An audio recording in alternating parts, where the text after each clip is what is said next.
जय श्रीमन नारायण। आज हम बात करेंगे गुरु दीक्षा के बाद में जीवन परिवर्तित हो जाता है, दूसरा जन्म होता है गुरु दीक्षा के बाद में। जैसे एक कुंवारी लड़की होती है, शादी के बाद उसका सब कुछ परिवर्तित हो जाता है। गले में मंगलसूत्र आ जाता है, माथे पे बिंदी आ जाती है, यहाँ तक कि नाम भी परिवर्तित हो जाता है। ठीक उसी प्रकार जब एक आत्मा जब परमात्मा की शरण में जाती है, जब गुरु दीक्षा लेती है, तो गुरु एक संबंध स्थापित करवाते हैं परमात्मा से, आत्मा का। हम सभी ना आत्मा है, तो हम आत्माओं का एक संबंध स्थापित करवाते हैं गुरु। वहाँ पर जैसे दूल्हा दुल्हन के लिए जो फेरे होते हैं, वह हवन यज्ञ होता है ना वहाँ पे, तो वैसे ही वहाँ जब गुरु दीक्षा होती है तो वहाँ पे हवन यज्ञ होता है वहाँ। और 5 संस्कार होते हैं गुरु दीक्षा में। तो गुरुजी जैसे कंठी माला देते हैं, एक लड़की के गले में मंगलसूत्र आता है, एक भक्त के गले में तुलसी माला आ जाती है, और एक टीका देते हैं। जैसे अलग अलग संप्रदायों में अलग अलग होते हैं टीका वगैरह।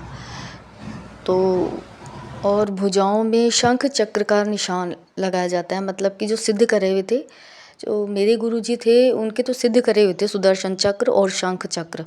तो दोनों भुजाओं में एक तरफ तो सुदर्शन चक्र की छाप लगी थी, एक तरफ शंख की छाप लगी थी। तो ये संस्कार होता है। और एक नाम देते हैं प्रभु, यानी भगवान का ही नाम होता है वो। अगर पुरुष है तो भगवान का नाम और उसके आगे दास लगा देते हैं, स्त्री है तो प्रभु का नाम होता है, दासी लगा देते। जैसे श्रीधर दासी, मेरा नाम श्रीधर दासी, आध्यात्मिक नाम।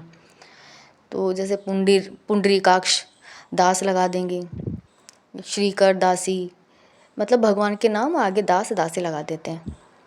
तो और गुरु जो है प्रार्थना करते हैं परमात्मा से कि ये आत्मा आपकी शरण में आई, इसे आप ग्रहण कीजिए। एक संबंध स्थापित करवाते हैं जो गुरु है ना।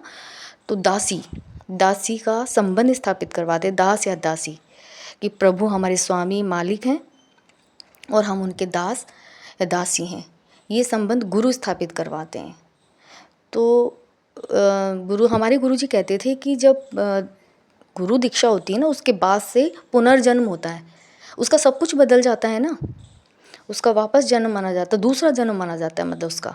और पहला जन्म तो मतलब वो जो पहले के जो दीक्षा से पहले जो लिए वो तो पूर्व जन्म हो गया आपका, और बाद में फिर दूसरा जन्म माना जाता है ये। तो ये एक बहुत दिव्य चीज़ पता चली हमारे गुरु से। जय श्रीमन नारायण।